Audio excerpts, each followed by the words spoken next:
Hello, ladies and gentlemen. So now we're going to do this example. Okay, we're going to divide the polynomial 4x to the fourth minus 13x squared plus 9 by the linear factor x minus 1. Okay. Now, by the way, even though I said linear factor, I'm not implying that it divides it evenly. We don't know that yet. But by the linear polynomial x minus 1. So the first thing we're going to do is we're going to set up our division house for synthetic division. Okay, since we're dividing by the linear polynomial x minus 1, we're going to put a positive one on the outside of the house. Okay, now look at this. This is 4x to the fourth power minus 13x squared plus 9. Notice that it's missing an x cubed term. So the way we can see this is it's 4x to the fourth plus 0x cubed. Okay, it does have an x squared term, so minus 13x squared. It doesn't have an x term, plus 0x plus 9. Okay, so now having written it like this, we can use these numbers. Now, by the way, you don't have to write it out like this if you don't want to. I'm just doing that to make my point very clearly about what powers of x are missing, and hence where I'm going to place the zeros when I'm doing this synthetic division house. So in other words, first, I know that my coefficient of the x to the fourth is 4. So that goes here. Okay. My coefficient of my x cubed term is 0. So that goes here. My coefficient of my x squared term is negative 13. So that goes here. My coefficient of my x term is 0. That goes here. Finally, my constant term is 9. So that goes here. Okay. Alternatively, you could see that as the coefficient of the x to the 0 term, because whenever you have a number raised to the 0 power that equals to 1, and of course if you add 9 times x to the 0, that would be the same thing as 9 times 1, so it would still be a constant, okay? But the main point, more than anything, is that for each term, I need to have the coefficient of each power of x in decreasing order, with none of the powers of x missing, for the synthetic division process to work. And so for in an example like this, I need to put a 0 in the place of the x cubed term, because the original polynomial did not have an x cubed term, and I needed to place a 0 in the linear term, the x term, for the same reason. Having said that, we can now perform this division. The first thing we're going to do is we're going to drop this 4 down like this. Okay, this 4 is going to just drop straight away. That's going to give us 4 here. We then multiply this number on the outside of our division house by that 4. What's 1 times 4? That's 4. That value is placed here. And then, as we mentioned before, these will then be added. Okay. We ask ourselves, what is 0 plus 4? That's 4. So we can place that sum here. I now multiply this value, so in this case 1, times this value, 4. What's 1 times 4? It's 4. So that goes here. Okay. I place that here. And then as I mentioned earlier, I'm going to add these two. What is negative 13 plus 4? That's going to be negative 9. Okay. So now I ask the question, what is 1 times negative 9? 1 times negative 9 is negative 9. So I placed it here. I now add these two terms. Okay, I'm going to add them. Okay. What is 0 plus negative 9?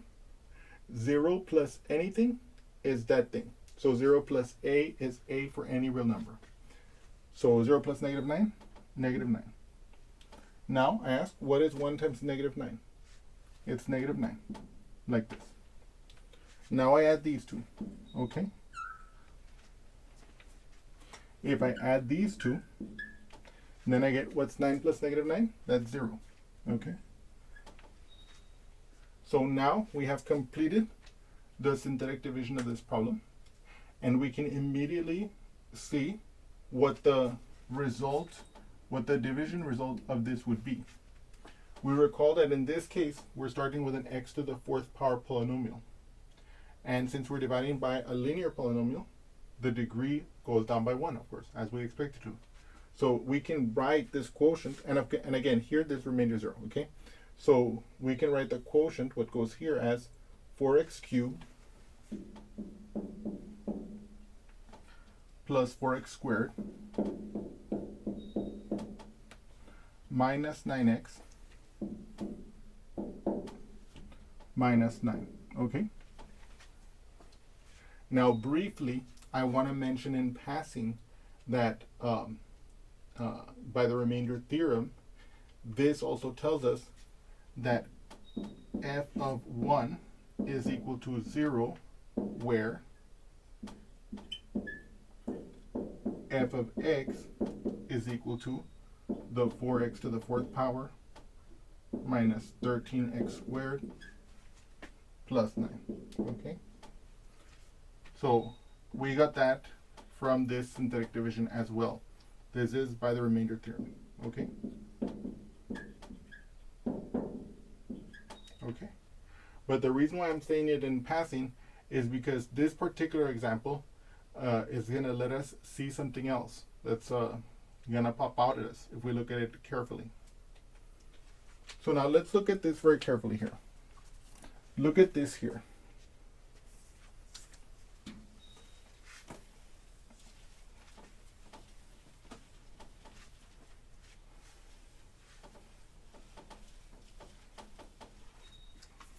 So what do you see here?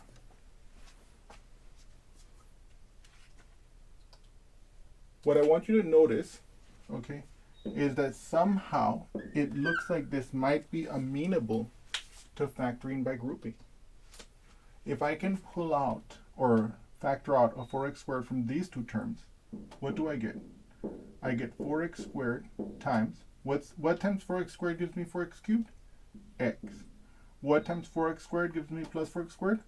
Plus 1. By the same token, it looks like I can pull out a negative 9 from those two terms. What times negative 9 gives me negative 9x? An x. What times negative 9 gives me negative 9? A plus 1, like this. Look at this. Notice I can now factor out the x plus 1. This gives me 4x squared minus 9, right? By the way, where do those numbers come from? From here, of course. You see? 4x squared minus 9 times x plus 1. Okay? So notice how here, what we did was, we did factoring by grouping.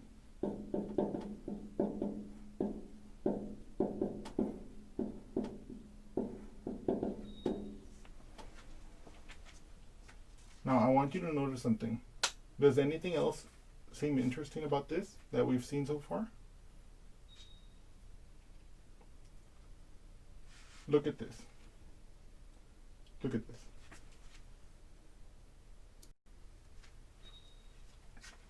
If you look at this, you can see, aha, it's a difference of squares. So you can see that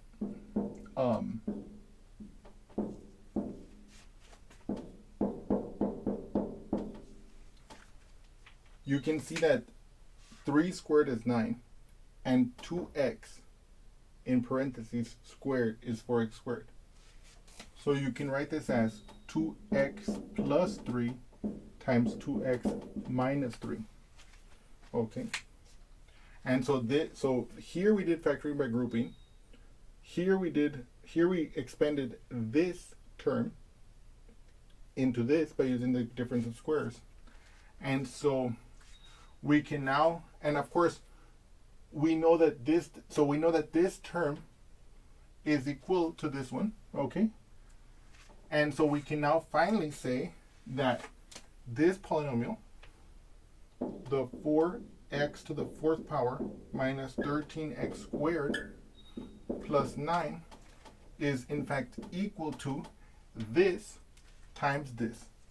So x minus 1 times, let's say, x plus 1 times 2x plus 3 times 2x minus 3. So one of the things I wanted you to see in this, well, there are several things I wanted you to see in this example. The first is how we place zeros in the synthetic division house to stand in for any missing powers of x, because otherwise the synthetic division won't work. And number two, I wanted you to notice and observe how some of the special factoring techniques that we've learned can be used to help simplify the problem when we observe that those situations arise. So of course, it's not always going to happen that you might divide this polynomial and get a case when you can factor it by grouping. But if you observe that it can be factored by grouping, it doesn't help to observe that and to use that. And then again, it's always helpful to observe when a difference of squares occurs, because that also again can aid in the factoring of the polynomial. And then of course, we are able to see now that, for example, if this polynomial expression had come out in an equation, let's say as equal to 0, then we could now, having performed this work, we could now replace it with this. And we could basically, let's say we were originally solving an equation where this was set equal to 0, then if that were the case, then of course we could see from here that the solutions would be 1, -1, -3/2, and 3/2, of course. But in this case, the purpose of this problem was just for us to see how to perform this division using the synthetic division, and then this extra part was just to reinforce and to see in an appropriate context some of the factoring techniques we've seen, like factoring by grouping and the difference of squares. And of course, as we mentioned in passing, we could also have interpreted using the remainder theorem if that had been our aim instead. In any case, I hope you have enjoyed this example, and I look forward to seeing you again soon. Thank you so much.